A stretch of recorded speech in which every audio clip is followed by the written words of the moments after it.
Сіздермен жүздесуді әрі қарай жалғастырғым келіп отыр.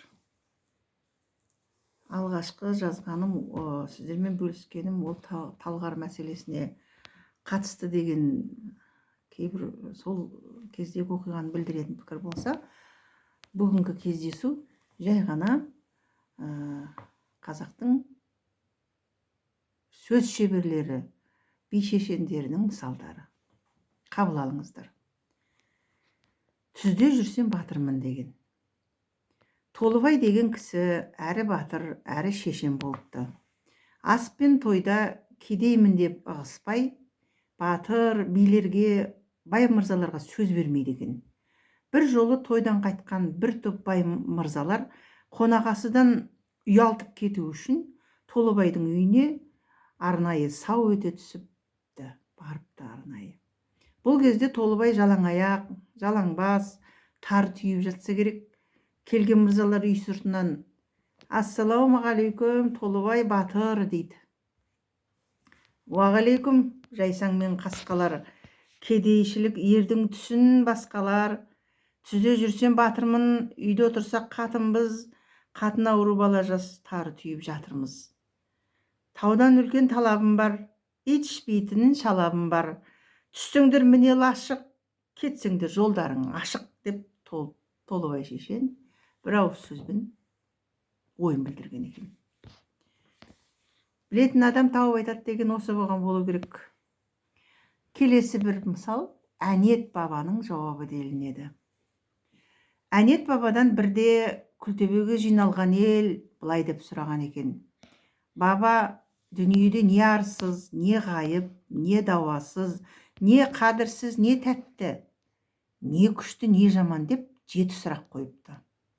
Сонда баба 7 сауалға 3-3-тен жұптап былай деп жауап беріпті.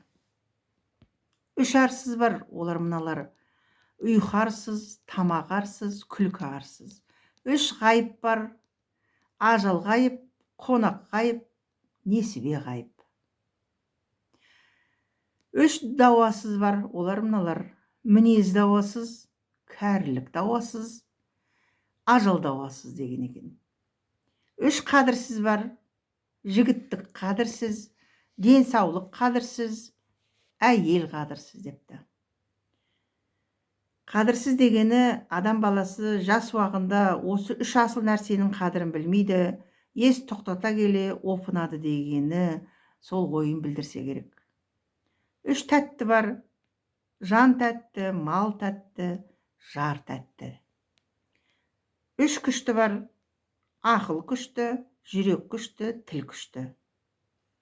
3 жаман бар: нақақ қан төгу, кісі малын алу, ата бабадан қалған ескі жұртты бұзу деген екен.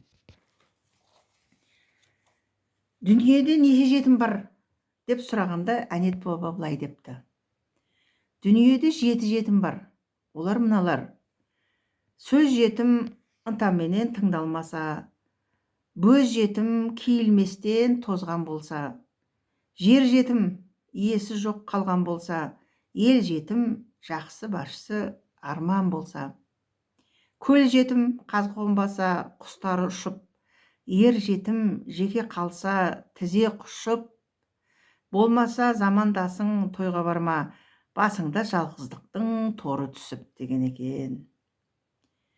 Қазақта 7 жоқ деп Әнет бабаның тұсынан мыналарды айтады екен: аспанда тіреуіш жоқ, жерде өлшеуіш жоқ, таста тамыр жоқ, биде бауыр жоқ, тасбақада талақ жоқ, аққуда сүт жоқ, жылқыда өт жоқ деген екен.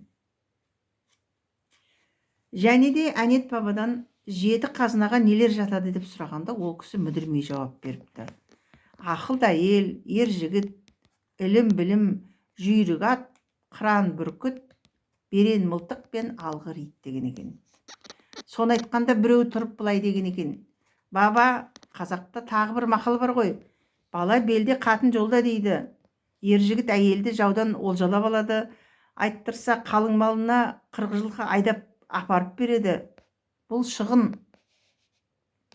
Қазақта тағы бір мәтел бар ғой: қойныңдағы қатыныңа сенбе, астыңдағы атына сенбе деген.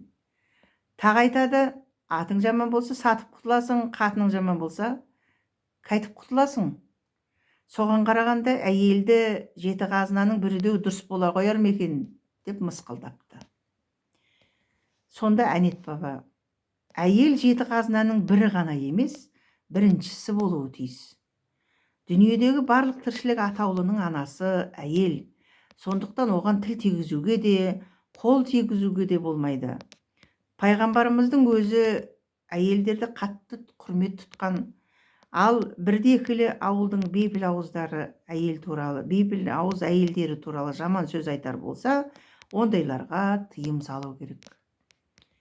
Әнет бабаның осы сөзінен кейін әйелдің жеті қазынаның бірі екеніне күмән келтіру қазақ арасында мүлде тыйылыпты дейді. Әйел елдің анасы деген осындайдан қалған болу керек.